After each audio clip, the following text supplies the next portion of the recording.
तो दोस्तों आज हम फिर से आपके लिए लेकर आए हैं देश दुनिया की तमाम ताजा बड़ी खबरें। सबसे पहली बड़ी खबर में आपको बताएंगे कि महाराष्ट्र के नासिक में कुर्बानी का गोश्त ले जाने के आरोप में गौ रक्षकों ने मुस्लिम व्यक्ति की पीट कर दी हत्या। तो मुसलमानों ने महाराष्ट्र को बंद करने का किया ऐलान। वहीं आपको दूसरी बड़ी खबर में बताएंगे दोस्तों की यूनिफॉर्म सिविल कोड को लेकर मुस्लिम पर्सनल लॉ बोर्ड ने बीजेपी को दी चेतावनी। कहा फैमिली लॉ को छेड़ा तो पूरे देश में मच सकता है बवाल। वहीं आपको अगली बड़ी खबर में बताएंगे दोस्तों कि कर्नाटक हाई कोर्ट से ट्विटर को लगा बड़ा झटका। सरकार का आदेश न मानने पर लगा 50 लाख का जुर्माना। वहीं आपको अगली बड़ी खबर में बताएंगे दोस्तों कि पाकिस्तान में हिंदू नेता के घर पर सरकार ने चलवाया बुलडोजर, देखते रह गए मोदी अमित शाह। वहीं आपको बताएंगे दोस्तों कि मणिपुर के इंफाल में भीड़ ने बीजेपी ऑफिस को घेरा, बीजेपी नेताओं को दौड़ा कर पीटा, पुलिस ने बड़ी मुश्किल से बचाई कई बीजेपी नेताओं की जान। वहीं आपको बताएंगे दोस्तों कि अतीक अहमद की जमीन पर योगी सरकार ने बनवाए घर तो गरीब लोगों को आज सौंपी चाबी। तो दोस्तों सभी खबरों को आपको विस्तार से कहकर बताने वाले हैं। वीडियो को लाइक कर चैनल को सब्सक्राइब कर दें। इसी बीच पर तो दोस्तों अगली खबर की ओर तो महाराष्ट्र के नासिक में कुर्बानी का गोश्त ले जा रहे मुस्लिम युवक को गौरक्षकों ने पीट कर दी हत्या। जब दोस्तों आपको बता दें कि महाराष्ट्र के नासिक में बकरा ईद के दौरान कुर्बानी का गोश्त ले जाने के आरोप में एक मुस्लिम युवक की पीट कर हत्या कर दी गई है। रिपोर्ट के अनुसार अफान अंसारी और इनके सहयोगी नार से शेख कुर्बानी का गोश्त कार में लेकर आ रहे थे।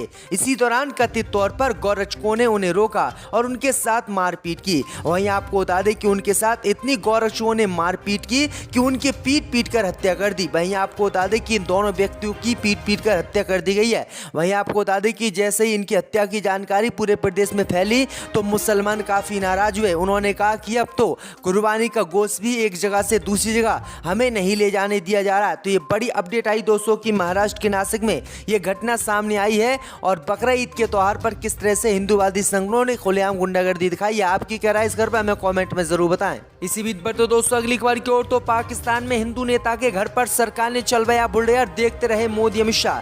जय दोस्तों आपको बता दें कि भारत में जहां मुसलमानों के घरों पर बीजेपी शासित राज्यों में बुलडोजर चल रहा है, लेकिन इसी का बदला लेते हुए पाकिस्तान ने भी अब पाकिस्तान में हिंदू नेताओं के घरों पर बुलडोजर चलाने का ऐलान किया है। दरअसल आपको बता दें कि हाल ही में पाकिस्तान के एक बड़े हिंदू नेता के घर पर पाकिस्तान की सरकार ने बुलडोजर चलवा दिया है। दरअसल आपको बता दें कि इस घटना के बारे में हिंदू नेता ने सोशल मीडिया पर जानकारी दी है। दरअसल आपको बता दें कि उस राजनेता का नाम लाल चंद्र बताया जा रहा है और वो पीटीआई से सांसद भी रह चुके हैं। लेकिन आपको बता दें कि इन दिनों उन्होंने सेना और पुलिस पर विवादित टिप्पणी की थी, जिसके बाद पाकिस्तान की केंद्र सरकार ने इस पाकिस्तानी हिंदू नेता के घर पर बुलडोजर चलवा दिया, क्योंकि भारत में भी लगातार मुसलमानों के घरों पर ही बुलडोजर चलवाया जाता है। इसी बीच पर तो दोस्तों अगली खबर की ओर तो यूनिफॉर्म सिविल कोड को लेकर पूरे देश में मच सकता है बवाल, मुस्लिम पर्सनल लॉ बोर्ड ने दी चेतावनी। जय दोस्तों आपको बता दें कि यूनिफॉर्म सिविल कोड पर प्रधानमंत्री मोदी के बयान के बाद से पूरे देश में इस पर बहस छिड़ गई है। All India Muslim personal law board और जामियते उलमा हिंद जैसे संगठनों ने प्रधानमंत्री मोदी के यूनिफॉर्म सिविल कोड को लेकर दिए गए बयान पर आपत्ति जताई है।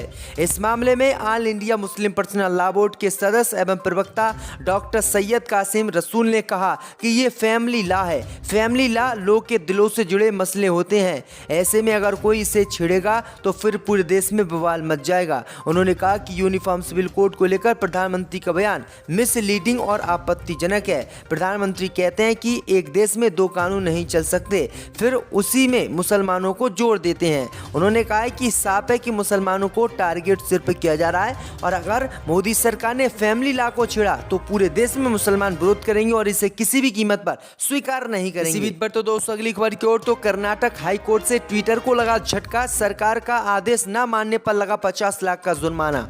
जय दोस्तों आपको बता दें कि सोशल मीडिया प्लेटफॉर्म ट्विटर को कर्नाटक हाई कोर्ट ने बड़ा झटका दिया है। कोर्ट ने ट्विटर की याचिका को खारिज करते हुए कहा कि 1 साल तक केंद्र सरकार का निर्देश न मानने के लिए उस पर 50 लाख रुपए का जुर्माना लगाया जाता है। आपको बता दें कि फरवरी 2021 से 2022 तक केंद्र की मोदी सरकार ने ट्विटर को कुछ अकाउंट बंद करने समेत कई निर्देश दिए थे, लेकिन ट्विटर इन निर्देशों के खिलाफ चलता गया था। अब इसी मामले में कोर्ट ने अपना फैसला सुनाया है।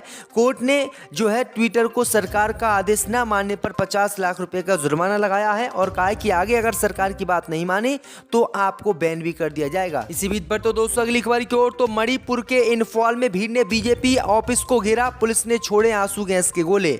दोस्तों आपको बता दें कि मणिपुर में तनाव जारी है। कांग्रेस नेता राहुल गांधी 29 जून को हिंसा में विस्थापित हुए लोगों से मुलाकात करने के लिए मणिपुर पहुंचे। इसी बीच राज्य की राजधानी इंफॉल में स्थित बीजेपी के ऑफिस के पास भीड़ जमा हो गई और ऑफिस को इन लोगों ने घेर लिया और ऑफिस पर हमला कर दिया, जिसमें कई बीजेपी नेताओं ने बड़ी मुश्किल से अपनी जान बचाई। वहीं आपको बता दें कि जनता को तितर-बितर करने के लिए पुलिस ने आंसू गैस के इस्तेमाल किए। वीडियो में देखा जा सकता है कि पुलिस भीड़ को हटाने के लिए लगातार आंसू गैस का प्रयोग कर रही है।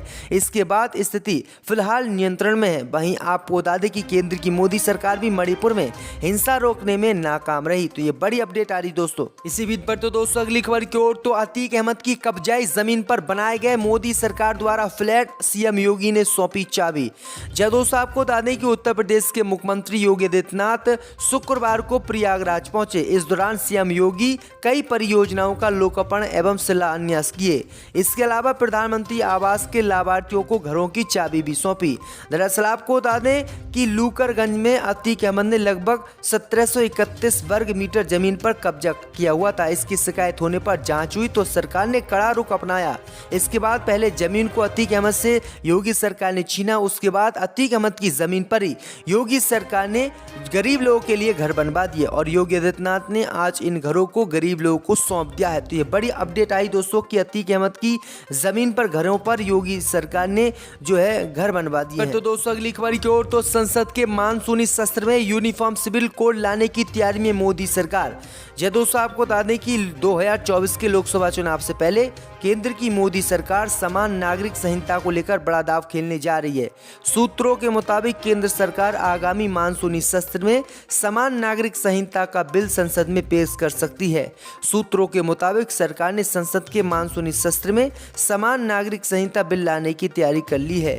समान नागरिक संहिता कानून संबंधित बिल संसदीय समिति को भेजा जा सकता है। समान नागरिक संहिता को लेकर सांसदों की राय जानने के लिए संसदीय स्थायी समिति की 3 जुलाई को बैठक बुलाई गई है।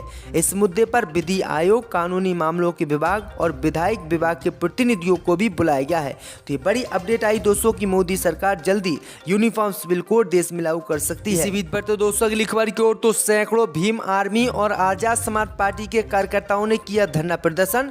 चंद्रशेखर को जेड श्रेणी की सुरक्षा देने की मांग। दोस्तों आपको बता दें कि चंद्रशेखर आजाद पर देवबंद में हुए हमले को लेकर मुजफ्फरनगर जनपद के जिला कलेक्ट्रेट पर सैकड़ों भीम आर्मी और आजाद समाज पार्टी के कार्यकर्ताओं ने इकट्ठा होकर जिला प्रशासन के माध्यम से एक ज्ञापन राज्यपाल के नाम सौंपा।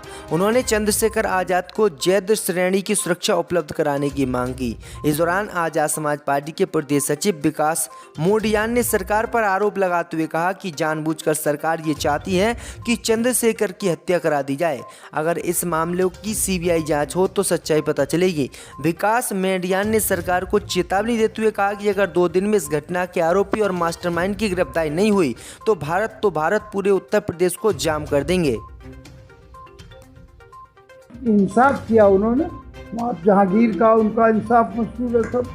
कांग्रेस पार्टी ने आजम खान साहब को लेकर एक बयान दिया था अभी हाल ही में।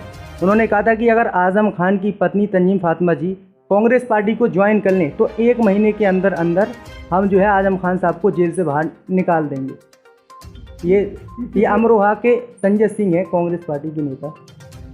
तो इससे जाहिर हो रहा है कि आजम खान के साथ बदले की भावना से काम किया जा रहा है। इन अल्फाज से या ये जो ऑफ़र आया है इसका मतलब तो ये है कि इस वक्त जानबूझकर इंटेंशनली या और प्रैक्टिकली ये उनके साथ जो कुछ किया जा रहा है जानबूझकर किया जा रहा है।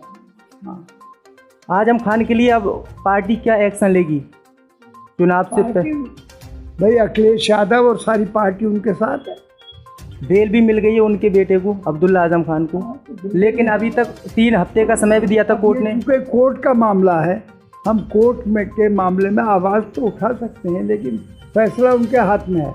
ये अगर ये इन्होंने बहुत तरकीब से बहुत ये काम किया है कि सारा उनकी सारी यानी मुकदमात और ये कोर्ट के ज़रिए से यानी जुडिशरी में कर दिए। अब जुडिशरी फैसला करेगी, तो इसलिए वो इस तरकीब से अपने आप को बचाए रखना चाहते हैं और उनको छोड़ना भी नहीं चाहते हैं। समाजवादी पार्टी को उम्मीद है कि चुनाव से पहले आजम खान साहब जेल से बाहर आ जाएंगे। हम तो ये उम्मीद करते हैं क्या, और हमारी कोशिश भी यही है कि वो जेल से भी क्या अभी बाहर आ जाए।